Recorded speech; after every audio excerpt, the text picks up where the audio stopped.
क्या आपके ऊपर भी कभी जिंदगी में कोई मुकदमा दर्ज हुआ, एक ऐसा मुकदमा जिसके अंदर आपने कभी जुर्म सरजद ही ना किया था और वो मुकदमा सिर्फ आपके ऊपर इसलिए दर्ज कर दिया गया कि किसी जाती अना या किसी मनफी मुफाद की वजह से आपको ट्रॉमाटाइज किया जा सके, आपको क्रिमिनलाइज किया जा सके, आपका फ्यूचर रिस्क पे डाल दिया जा सके। ना आपको पाकिस्तान में कोई नौकरी मिले, ना आपको आउट ऑफ पाकिस्तान कोई नौकरी मिले, ना आपका कोई वीजा लगे, ना आप कारोबार कर सकें।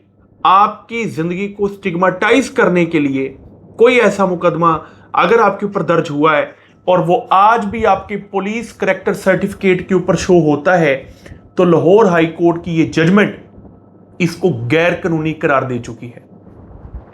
एक ऐसा मुकदमा जिसके अंदर कोई शख्स बरी हो जाए, वो शख्स दोबारा उसी स्टेज पे चले जाता है जब उसके ऊपर मुकदमा नहीं हुआ था। यानी a person who is acquitted he is innocent, not half innocent. Police किसी भी मुकदमे का रिकॉर्ड पुलिस रूल्स के तहत 60 साल के लिए रख सकती है। यानी अगर किसी शख्स के ऊपर कोई मुकदमा हो गया तो उस शख्स के ऊपर उस मुकदमे का रिकॉर्ड 60 साल तक संभाला जा सकता है। लेकिन क्या उस रिकॉर्ड को पुलिस करैक्टर सर्टिफिकेट के ऊपर शो किया जा सकता है? लाहौर हाई कोर्ट की एक जजमेंट आई है, writ petition number 44024/2025, doctor Uzma Hamid Siddiqui versus IG Punjab and others. Justice Tariq Saleem Sheikh साहब की ये जजमेंट है। बड़े बारीक बीन और बड़ी जबरदस्त जजमेंट इन्होंने पास की है। जस्टिस तारक सलीम शेख साहब ने आर्टिकल 14 का हवाला दिया, राइट ऑफ डिग्निटी का, आर्टिकल 4 का हवाला दिया और इन दोनों आर्टिकल्स का हवाला देते हुए बताया कि हर शख्स का राइट है कि अगर उसको कोर्ट ने बरी कर दिया है तो वो बरीयत के आर्डर डिस्चार्ज की सूरत में है, कैंसिलेशन रिपोर्ट की सूरत में है जिसको खराज रिपोर्ट कहते हैं, या कोर्ट ने मेरिट के ऊपर बरी कर दिया, शहादतों के बाद बरी किया, 249 या 249A या 265K के अंदर बरी किया हो, या फिर कंप्रोमाइज की बुनियाद पर बरी किया हो। जो एक्विटल आर्डर है वो एक्विटल है, वो ऑनरेबल एक्विटल है। ऑनरेबल एक्विटल का मतलब यह है बाइज्जत बरी होना।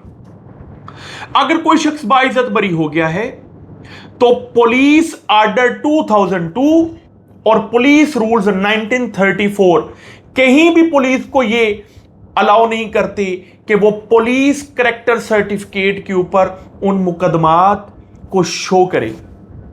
चूंकि पुलिस करैक्टर सर्टिफिकेट किसी भी शख्स को चाहिए होता है नौकरी के लिए, किसी भी शख्स को चाहिए होता है बैरून मुल्क स्टडी वीजा के लिए। यही हुआ डॉक्टर उज़मा हामिद के साथ। डॉक्टर उज़मा के ऊपर 2016 में इनके चचा ने एक 420/8871 का एक मुकदमा दर्ज करवाया पूरी फैमिली के ऊपर। इस मुकदमे के अंदर ये बरी हो गई सेक्शन 249A सीआरपीसी के तहत, सेक्शन 494 सीआरपीसी के तहत प्रोसिक्यूशन ने ये केस ले लिया। लेकिन जब इन्होंने करैक्टर सर्टिफिकेट अप्लाई किया तो पंजाब पुलिस ने इनको एक ऐसा करैक्टर सर्टिफिकेट दिया जिसके अंदर इनके ऊपर FIR शो हो रही थी। इनको ये खतरा था कि ये FIR वाला रिकॉर्ड, चाहे इसके आगे लिख दिया गया है not involved, no adverse effect, ये FIR वाला रिकॉर्ड अगर मैं वीजा के लिए देती हूं तो शायद इनोसेंस के तौर पर इस रिकॉर्ड को ना देखा जाए और मेरा वीजा रिजेक्ट हो जाए। इस प्रिजम्पशन की बुनियाद पर ये हाई कोर्ट में आती हैं और बड़े बारीक बीन, बड़े जबरदस्त, बड़े बाकमाल जस्टिस तारक सलीम शेख साहब ने जजमेंट पास की।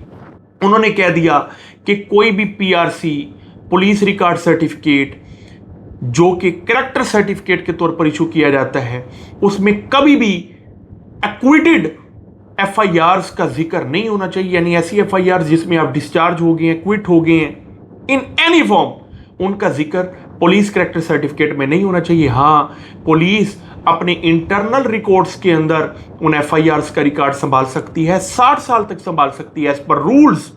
लेकिन पुलिस करैक्टर सर्टिफिकेट साफ सुथरा जारी किया जाएगा हर उस शख्स को जिसके ऊपर मुकदमा हुआ लेकिन मुकदमे में वो बरी हो गया। जज़ाकल्लाह।